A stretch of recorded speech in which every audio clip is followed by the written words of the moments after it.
আগামীকাল ত্রয়োদশ জাতীয় সংসদ নির্বাচন। সব কিছু ঠিকঠাক থাকলে আমরা একটি ভালো নির্বাচন পাবো বলে আমরা মনে করি।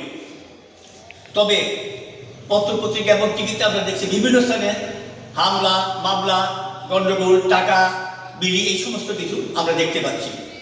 আমার জেলাতেও অগ্নিসংযোগের ঘটনা ঘটেছে, হামলা হয়েছে, পক্ষ প্রতিপক্ষকে নিয়ে হয়েছে, কিন্তু আমরা এটা চাই না। আমরা চাই একটি সুন্দর সুষ্ঠু নির্বাচন। সরকার চেয়েছে একটি ভালো নির্বাচনের জন্য, প্রশাসন চাচ্ছে, জনগণ হয়তো চাচ্ছে একটা সুন্দর নির্বাচন হোক। সেই লক্ষ্যে কাজ চলছে।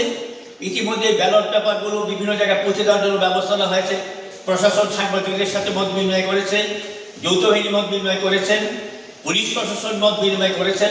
আমরা সেগুলি দেখছি, অর্থাৎ এইগুলি ভালো লক্ষণ আমরা মনে করি। কিন্তু বিএনপি জামায়াতের মধ্যে যে কথার বাকবিতণ্ডা কথা চলছে, এইটা কিন্তু আমাদের মোটেই পছন্দ হচ্ছে না। আমরা চাই তারা একটা সুন্দরভাবে নির্বাচনে অংশগ্রহণ করবে। কে জিতবে কে হারবে সেটা তো আমরা 13 তারিখ জানতে পারবো। নির্বাচনে জয় পরাজয় আছে, এক পার্টি জিতে আরেক পার্টি হারে, কিন্তু আমরা চাই শান্তিপূর্ণ। অর্থাৎ এখন থেকে যে মনে হচ্ছে যে একটা ঘটনা ঢাকায় বেশ কিছু রকমের মুভ হচ্ছে, এই মুভটা বন্ধ করা দরকার। কারণ যদি কোনো হামলা মারামারি হয়, আমরা যারা সাধারণ লোকজন আছি আমরা সমস্যার মধ্যে পড়ে যাবো। এমনি অনেকে আতঙ্কের মধ্যে আছে, সেই আতঙ্কটা প্রশাসনকে দূর করতে হবে বলে আমি মনে করি। আরেকটা বিষয় হচ্ছে ভোটাররা যাতে শান্তিপূর্ণভাবে ভোট কেন্দ্রে যেতে পারে, এটা আইন শৃঙ্খলা বাহিনী দেখতে হবে।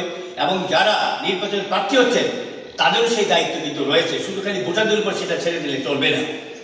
আর প্রশাসনের দিকে সেদিকে নজর রাখতে হবে, ভোট দিয়ে বাসায় ফিরবে এবং রেজাল্টের পর যাতে কোনো রকমের হানাহানি, হামলা, মারামারির ঘটনা না ঘটে সেই দিকে প্রশাসনকে শক্তিশালী ভূমিকা পালন করতে হবে বলে আমি মনে করি। অনেক সময় রেজাল্ট পক্ষে না গেলে বাড়ি বাড়ি হামলা, মারামারি, কাটাকাটি হয়, এইগুলি যাতে না হয় সেদিকেও লক্ষ্য রাখতে বলে আর লক্ষ্য রাখা উচিত বলে আমি মনে করি। কারণ আমরা চাই একটা সুন্দর সুষ্ঠু নির্বাচন। সবাই বলছে একটা ভালো নির্বাচন হোক। আমরা জামাতকে বলবো, বিএনপিকে বলবো, এই দুই জোটকে বা অন্য যারা ইসলামিক দলগুলি আছে, এনসিপি আছে বা আরো বাসন যারা আছে অংশগ্রহণ করছে, তাদেরকে বলবো আপনারা একটা সুন্দর ভোটের জন্য সবাই একসাথে কাজ করুন। সবাইকে নিয়ে যাতে আমরা চলতে পারি, আমরা যাতে আগের দিন যে নির্বাচন হচ্ছে রেজাল্টের পরে যাতে আমরা সবাই একসাথে আবার চলতে পারি, জয় পরাজয় মিলে আমরা একসাথে চলতে পারি, সেই ব্যবস্থাটা কিন্তু আমাদের করতে হবে বলে আমি মনে করি। মহিলারা যাতে ভোট কেন্দ্রে যখন যাবে তাদেরকেও আপনাদের নিরাপত্তা দিতে হবে। কারণ মহিলা, আমরা বিভিন্ন জায়গায় দেখলাম মহিলারা ভোট কেন্দ্রে যাওয়ার জন্য খুব আগ্রহ প্রকাশ করছে, তারা যদি ভোট কেন্দ্রে গিয়ে দিতে পারে। আরেকটা হলো যে ভোট যারা গ্রহণ করবে তাদের কাছে আমার বক্তব্য হলো দ্রুততম সময়ের মধ্যে যাতে ভোট নিয়ে ব্যালট বাক্সে ভোট ফেলতে পারে, সেই দিকটা আপনারা জোর দেবেন বলে আমি মনে করি। আর এই বিষয়ে আর কিছু বলবো না। আপনাদেরকে আগামীকালে ভোটের জন্য সবাইকে শুভকামনা করে আমি আমার আজকের বক্তব্য শেষ করছি। হয়তো বিকালে আবার নতুন কিছু বলে নতুন করে আপনাদের কাছে আবার কিছু বলবো। ধন্যবাদ।